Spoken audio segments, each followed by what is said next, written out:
ووقتك ما استطعت أعوذ بك من شر ما صنعت أبوء لك بنعمتك علي وأبوء بذنبي فاغفر لي فإنه لا يغفر الذنوب إلا أنت. اللهم أصلح قلبي والعمل، اللهم أحرمني لذة معصيتك وارزقني لذة طاعتك. يا مقلب القلوب ثبت قلوبنا على دينك. يا مقلب القلوب ثبت قلوبنا على طاعتك. اللهم إني على ذكرك وشكرك وحسن عبادتك. اللهم إني نسألك الهدى والتقى والعفاف والغنى. اللهم إني نسألك علما نافعا ورزقا طيبا وعملا متقبلا. اللهم بارك لنا في شعبان وبلغنا في رمضان. اللهم بارك لنا في شعبان وبلغنا في رمضان. اللهم بارك لنا في شعبان وبلغنا في رمضان. رب اشرح لي صدري ويسر لي أمري واحلل عقدة من لساني يفقه قولي. آمين يا رب العالمين. السلام عليكم ورحمة الله وبركاته.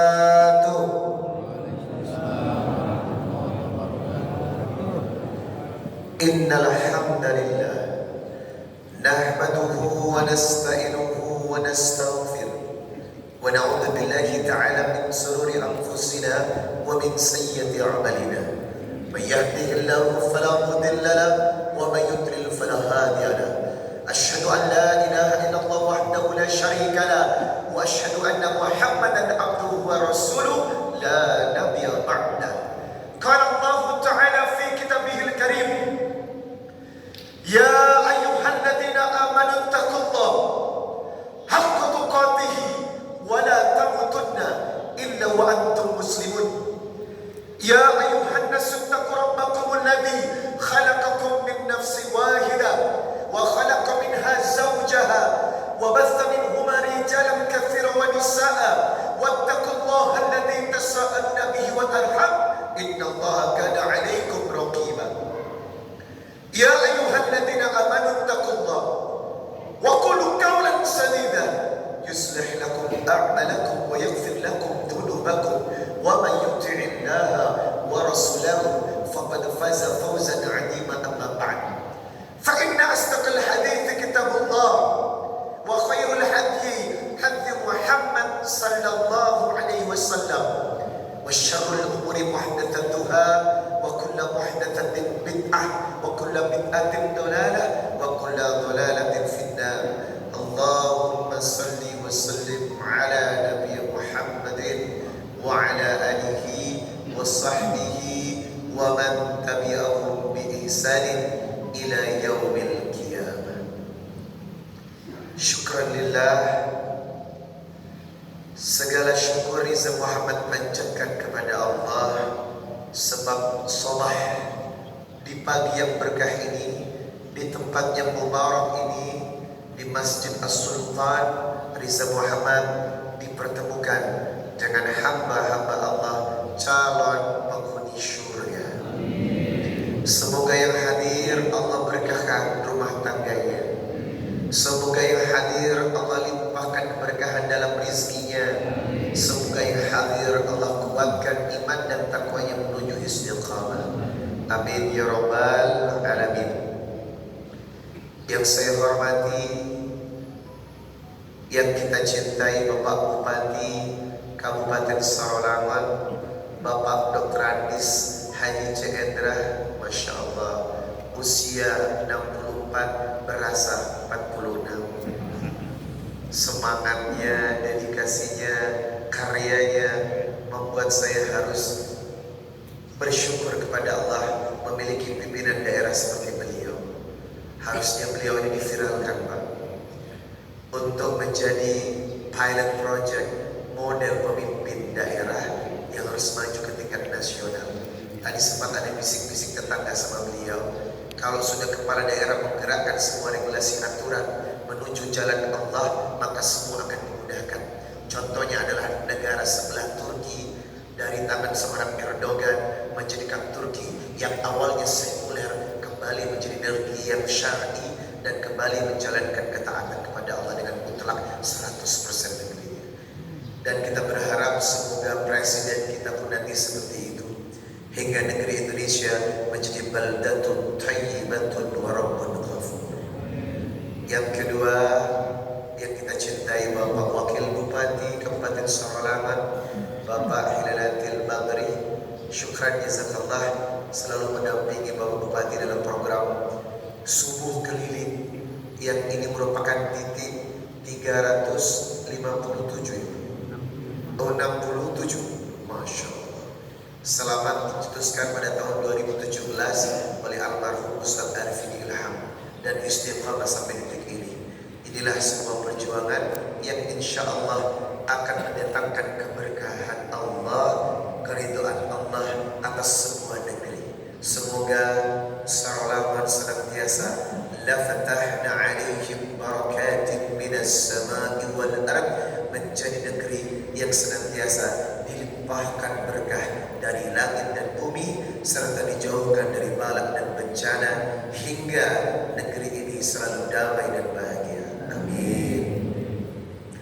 Hadirin yang dimuliakan Allah Subhanahu wa taala, nikmat pagi ini begitu dahsyat pagi ini karena yang hadir adalah umarah pemimpin beserta staf kepala dinas, kepala daerah, ASN yang hadir, staf ahli, organisasi, masyarakat, dan para alim ulama yang hadir, sehingga menjadikan kenikmatan subuh yang luar biasa.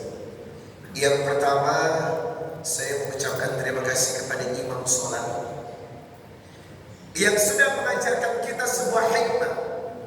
Kalau Bapak Ibu memahami bacaan yang dibaca oleh imam, maka menghentakkan kita tentang satu warna tujuan yang sebenarnya tentang kehidupan yang telah kita lewati sampai detik ini.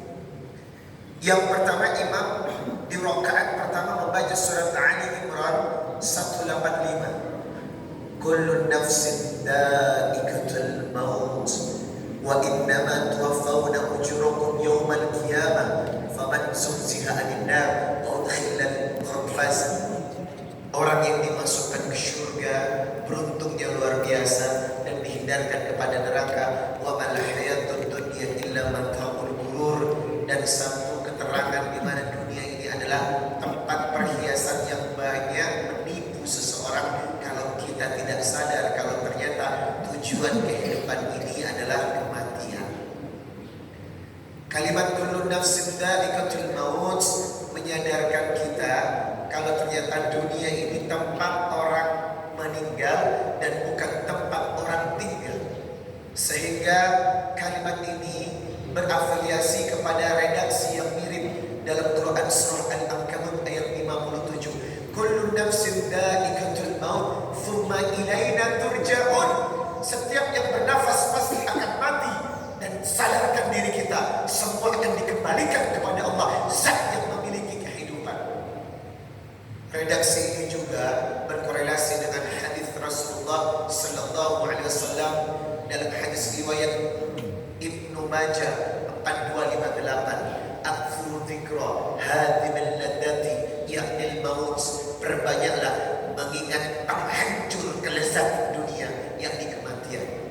Bahkan redaksi dalam riwayat hadis yang sama Ibnu Majah 4259, Ali bin Umar annahu qala, dari Ibnu Umar, kuntu khalfan Nabi sallallahu alaihi wasallam, beliau sedang bersama Nabi, kemudian menceritakan faja'ahu rajulun minal ansar, datanglah seorang pemuda dari kalangan Ansar, fasallama ala Nabi, kemudian mengucapkan salam kepada Nabi dan mengajukan dua opsi pertanyaan besar.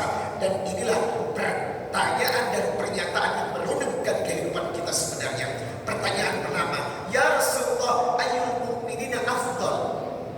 Siapakah mukmin yang paling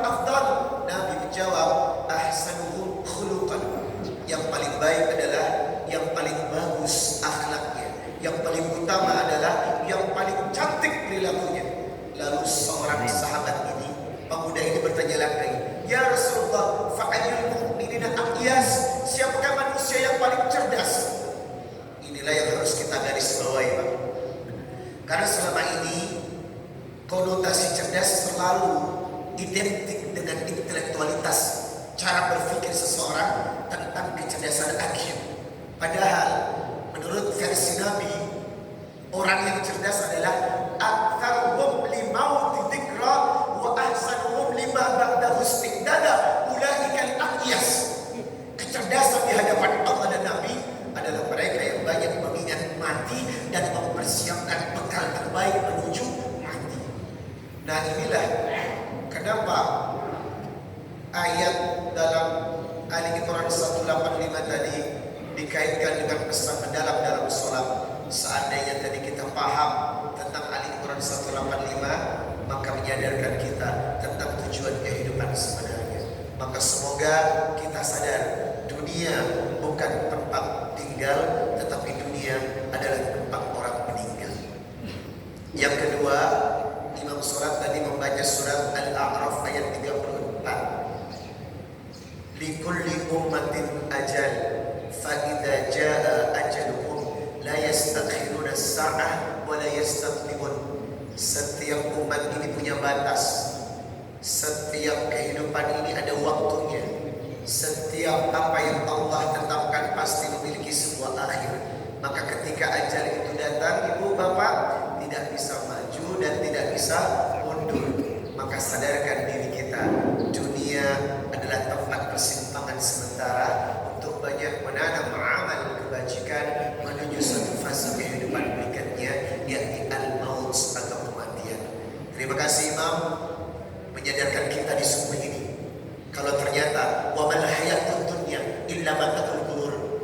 Jangan menjadikan dunia sebagai pusat kesenangan, karena dunia akan berakhir dan kita akan masuk pada tujuan kehidupan sebenarnya, yakni al-maut atau kematian. Yang kedua, saya bersyukur kepada Qari yang telah mengingatkan kita pada surat Al-Baqarah 183, ya ayyuhalladzina amanu kutiba alaikumusiyam kama kutiba alal ladzina min qablikum la'allakum tattaqun. Kalau bicara soal Ramadan, Pak, ternyata survei membuktikan Ramadan di Indonesia tidak banyak memberikan dampak kepada umat. Survei membuktikan. Berapa tahun Anda berRamadan?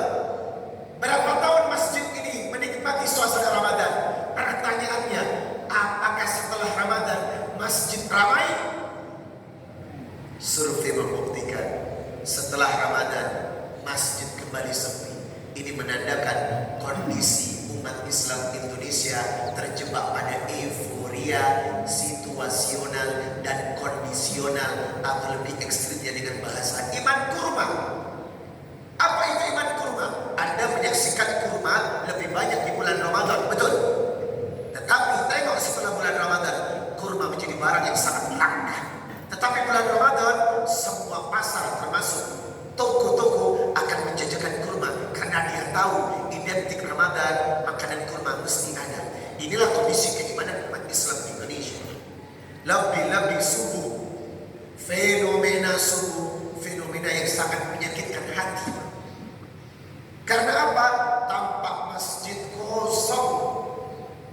Tadi Pak Bupati membandingkan dengan Madinah dan Mekah, Masya Allah. Di sana sebelum subuh orang sudah berdesakan, adzan subuh, jangan harap Anda mendapatkan tempat, melainkan di luar pojok, di luar masjid. Tetapi masjid di Indonesia subuh malah statusnya kekurangan jamaah. Inilah saya katakan, Ramadan belum mendidik kita. Bertahun-tahun fenomena Ramadan menghampiri negeri ini, tetapi masjid masih kosong. Seandainya edukasi tarbiyah Ramadan melekat di setiap umat, saya yakin masjid tidak akan pernah kosong. Spirit ini sudah ditanamkan, tetapi kitanya yang sering lalai.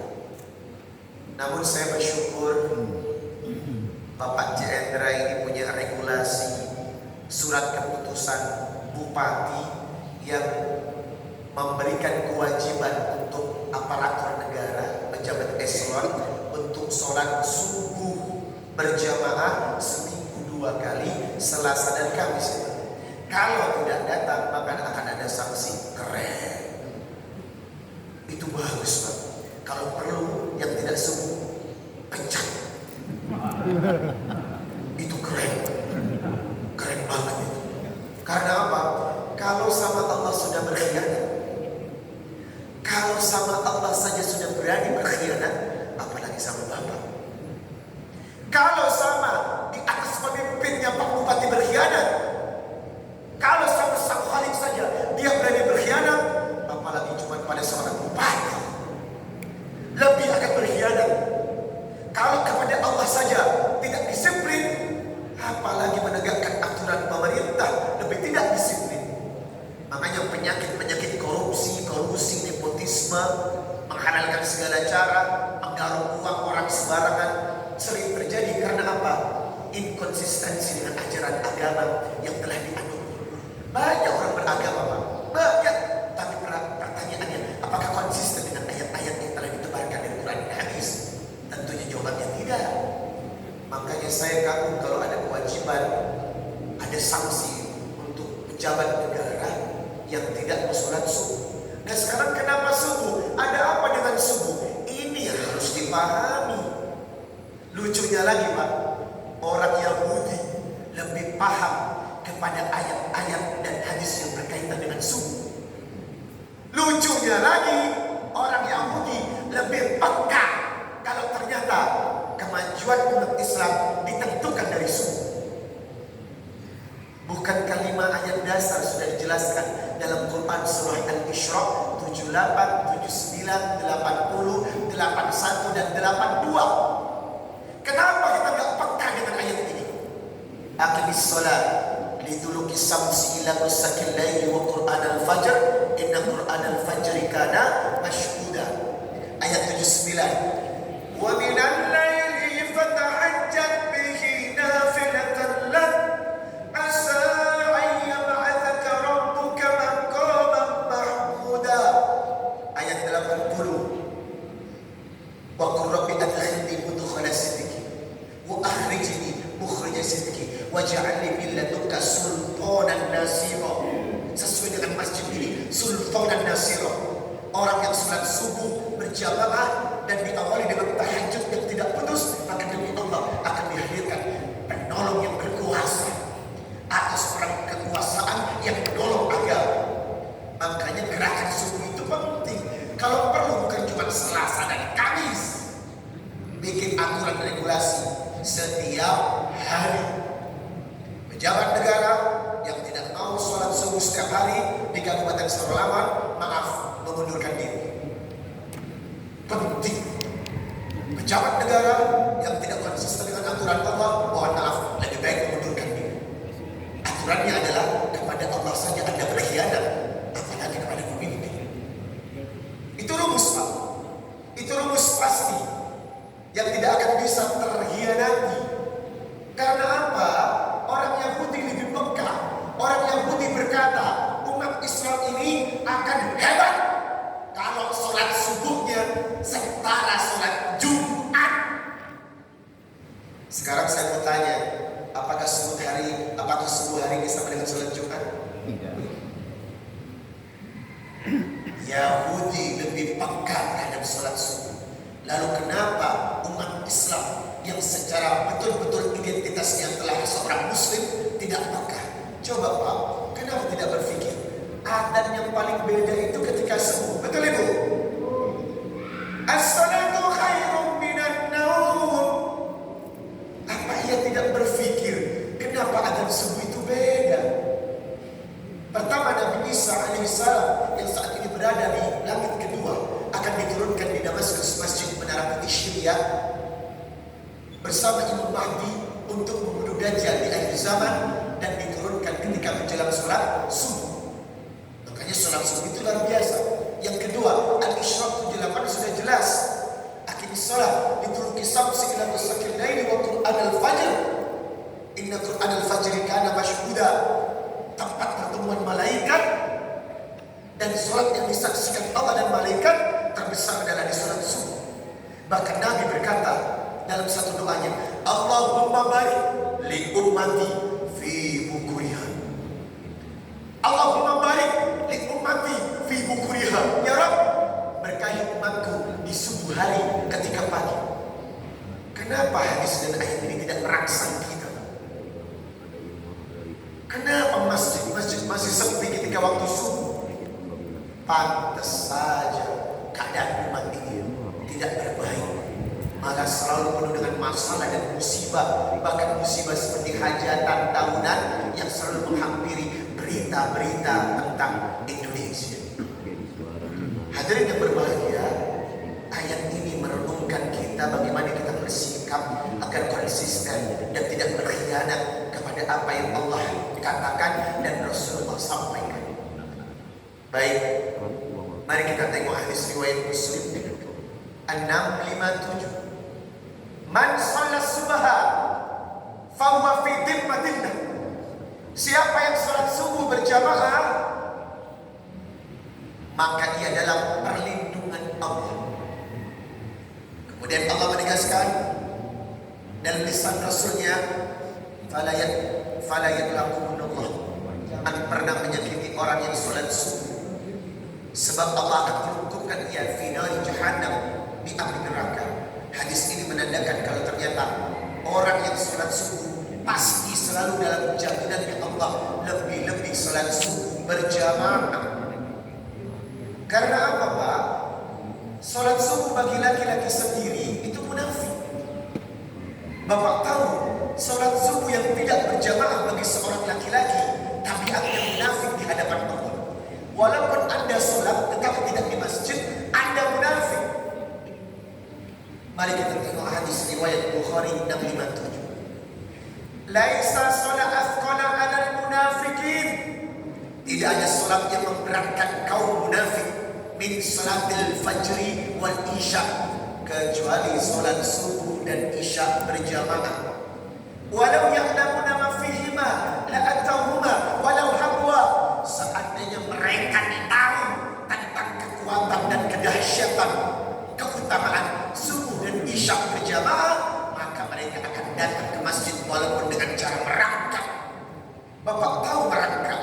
Orang yang sudah sakarat, orang yang sakarat pun akan datang memenuhi panggilan masjid ketika waktu subuh dan isya. Itulah kenapa Nabi keras mengingatkan, laisa sholah athqala 'alal munafiqin.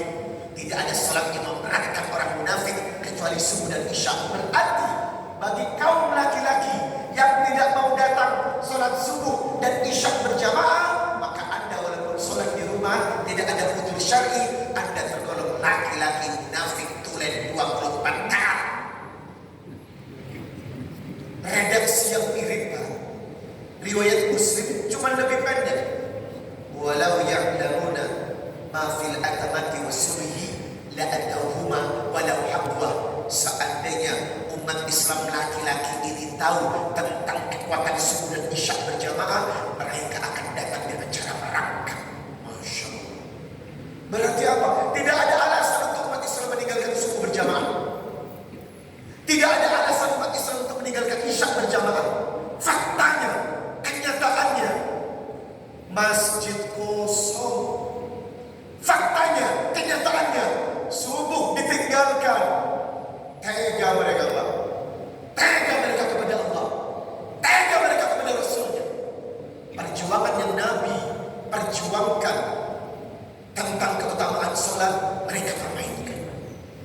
Makanya kita nggak bisa berdiam seperti ini. Makanya regulasi keputusan Bupati Sarawak tentang subuh berjamaah itu luar biasa. Karena apa? Konsep satu negeri berpulang kepada Quran surah Al-A'raf ayat 96. Walau anna ahlal qura amanu wattaqau lafatahna 'alaihim barakatin minas samai wal ardh walakin kadzabu fa akhadnahum bima kanu yaksibun. Seandainya penduduk satu negeri beriman, wattaqau, bertakwa, lafatahna 'alaihim barakatin minas samai wal ardh, maka negeri itu akan diberkahi dari langit dan bumi. Walakin kadzabu fa akhadnahum bima kanu yaksibun. Tetapi mereka mendustakan Allah, tetapi mereka mendustakan Rasulnya, hingga Allah memberikan azab dan mengirim azab bencana dalam kehidupan mereka. Kurang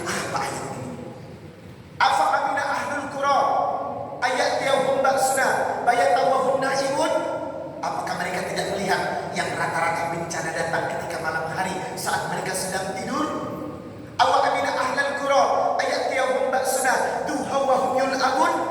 Apakah mereka tidak melihat bencana-bencana yang rata-rata datang ketika waktu duha? Berapa banyak bencana yang Allah kirimkan, belum juga menyadarkan kita. Dan kita mengatakan itu fenomena alam biasa. OMG, hello. Parah kita Pak. Parah banget. Sudah diingatkan dengan bencana, tapi mereka menganggap fenomena biasa tentang fenomena alam yang terjadi. Maaf, ketika bumi sudah bergetar, ketika laut telah memuntahkan isinya, ketika tanah telah bergetar dan semua porak-poranda, itu bukan fenomena alam, tetapi sebuah peringatan tentang sebuah pengkhianatan yang dilakukan hamba-hamba Allah tentang konsep kehidupan yang telah ditawarkan Allah dan Rasul-Nya. Ayo kita renungkan. Sudah terlalu dewasa kita berdiam diri. Sudah terlalu lama kita bersantai diri. Kapan umat ini akan bangkit? Dan Bapak tahu, orang Yahudi itu takut dengan dua kalimat kepada umat Islam. Kalimat yang pertama, waladdallin.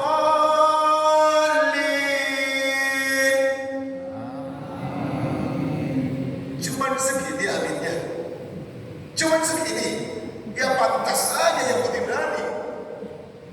Gaung amin beda di Masjid Madinah dan Mekah. Serentak ketika waladdallin, amin, bergetar itu isi masjid. Nah kalau tadi model aminnya seperti itu, pantas saja mereka berkata umat Islam tidak akan pernah maju kecuali sholat subuhnya setara dengan sholat Jumat. Ini yang harus kita renungkan.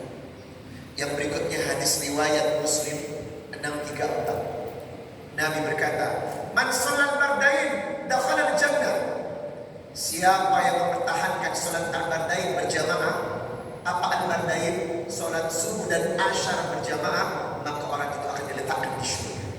Hadis riwayat Muslim nomor 635. Ya layali jannah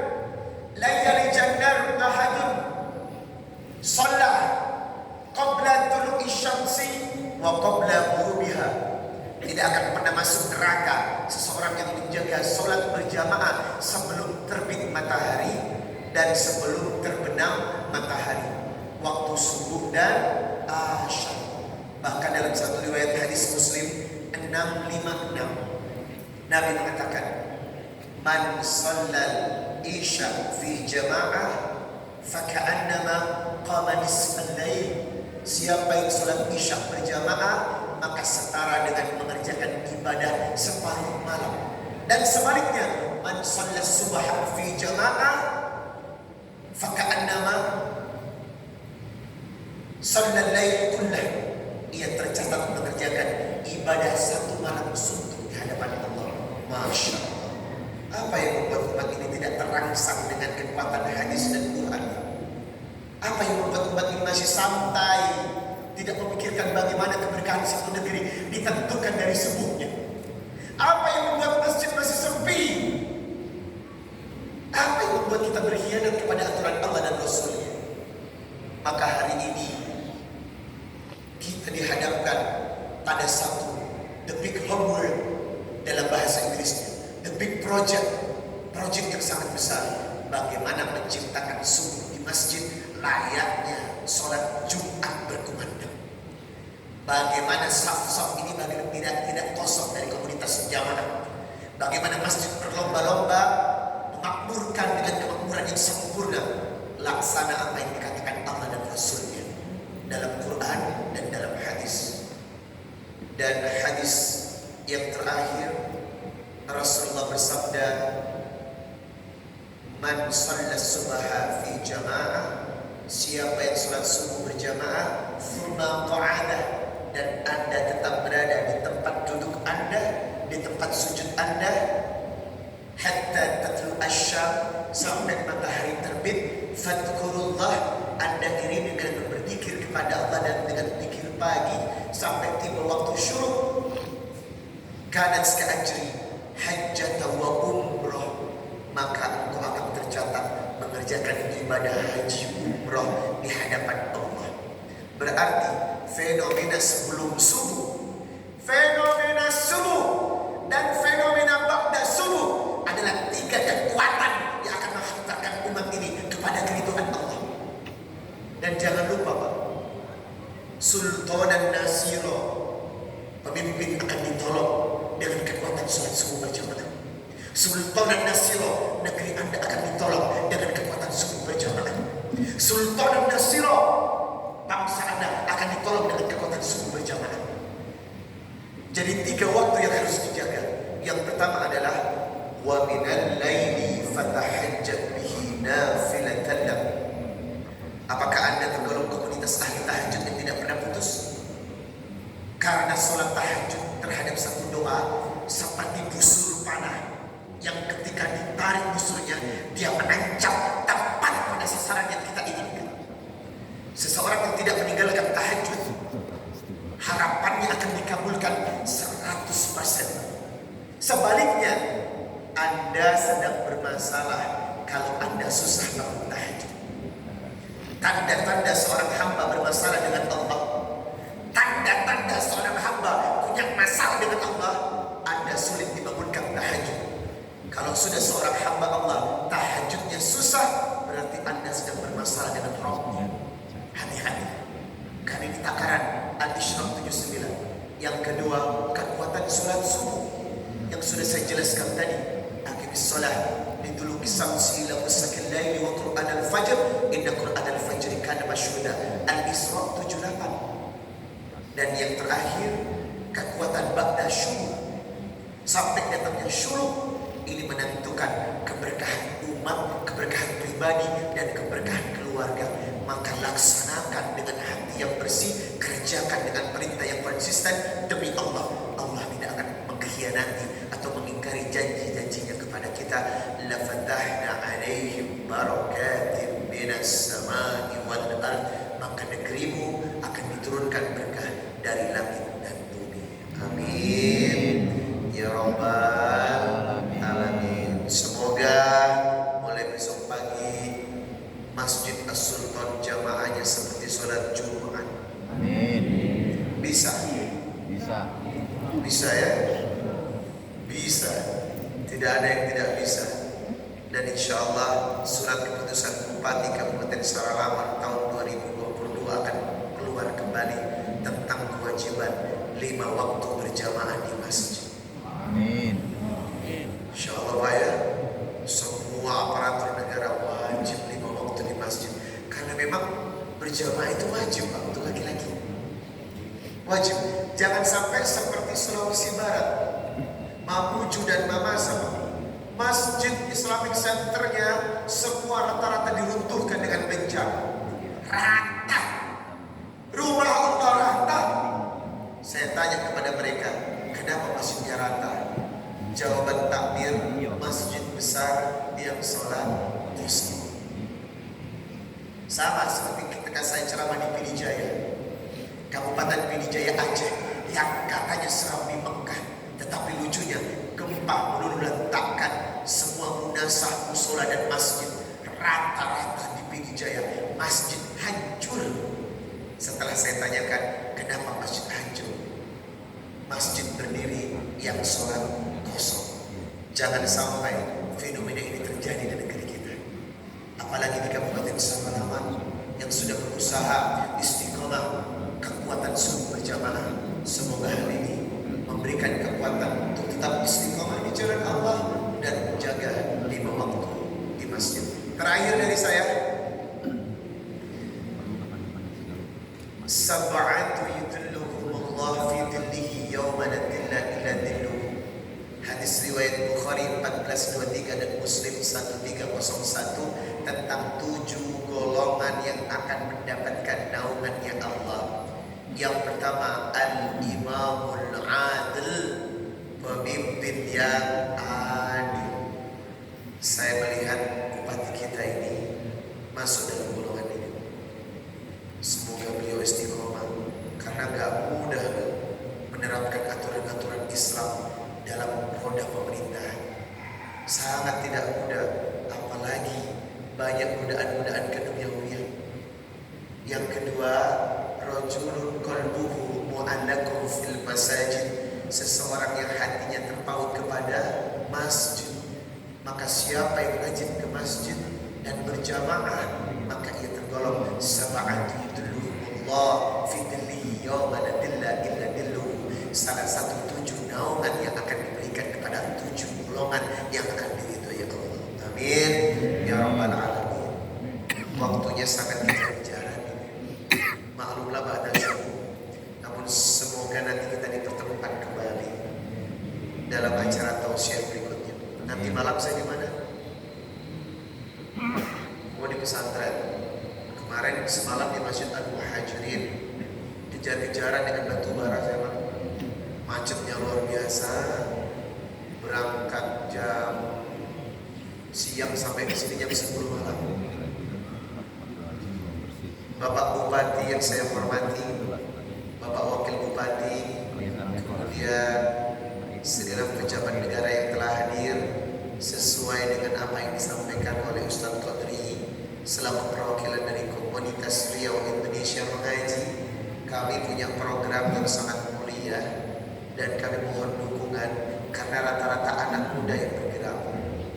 Anak muda yang bergerak tidak dibayar, datang dari masjid ke masjid hanya untuk syiar. Dan itu luar biasa, bisa menggandeng para dai nasional untuk memperkuat animo masyarakat. Maka kami punya program 1 juta wakaf Al-Quran untuk ditebarkan di Provinsi Jambi dan sekitarnya, termasuk Kabupaten Sarawak. Jadi bagaimana teknisnya? Hari ini kami akan menggalang wakaf Quran untuk jamaah ikut berpartisipasi. Bagaimana caranya? Bapak Bupati dan Wakil Bupati yang saya hormati dan Bapak Ibu yang saya cintai,